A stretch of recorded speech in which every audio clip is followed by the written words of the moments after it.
melakukan penyuluhan tentang OCD. Sebelumnya saya akan membagikan daftarnya ya.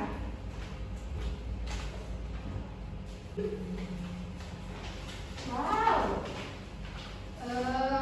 Sebelumnya ada yang tahu tentang OCD? Gangguan mental, stres. OCD itu orang nggak bisa lihat berantakan, harus rapi. Ya. Ada lagi? Itu aja sih. Mungkin Nanti diperjelas oleh Kak Puja aja. OCD adalah gangguan mental yang ditandai dengan pola pikir dan ketakutan tidak terkendali atau tidak diinginkan obsesif. Untuk melakukan sesuatu secara berulang, kompulsif, orang dengan OCD tidak dapat mengontrol tindakan dan pikirannya untuk berhenti melakukan hal tersebut berulang kali. Sebagai contoh, seorang memiliki OCD terhadap kebersihan, maka ia akan menyapu lantai berkali-kali karena merasa cemas bila tidak menyapu lagi. Lantai masih kotor, padahal lantainya sudah cukup bersih. Orang dengan OCD tidak akan merasa tenang bila tidak melakukan kebiasaan atau ritual berulang tersebut. Selanjutnya,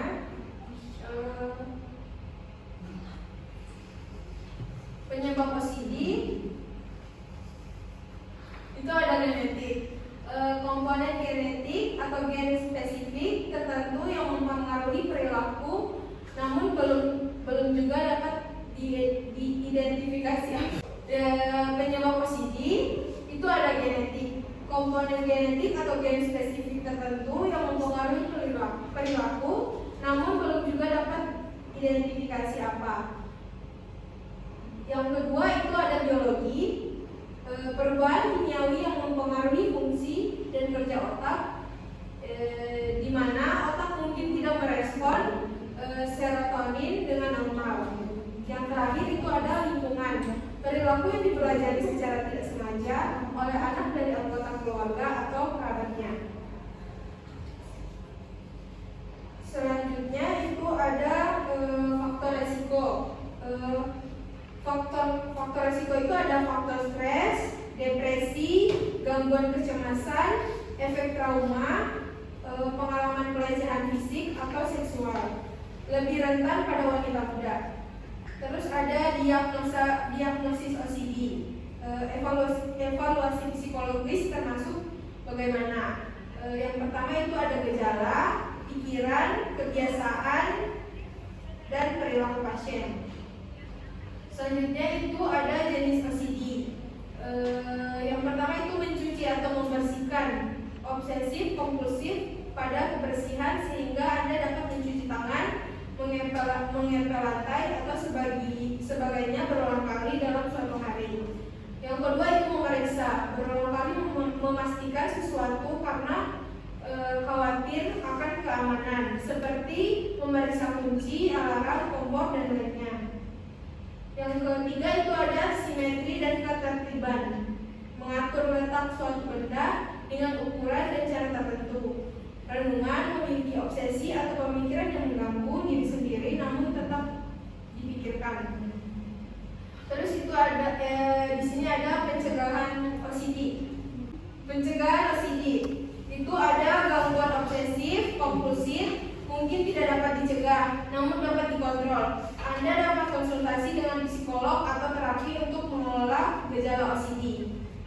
Terus ada yang terakhir itu adalah cara mengatasi OCD.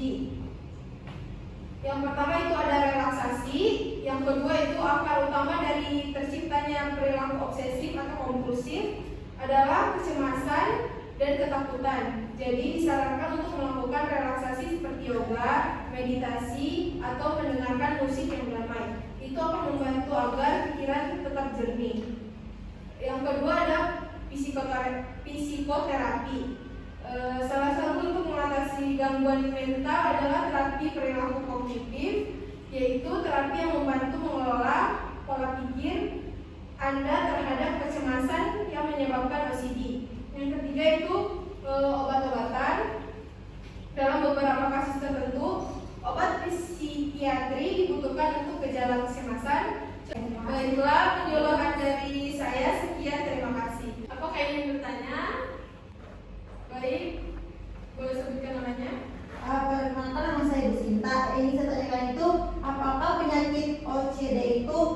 penyakit menular atau tidak?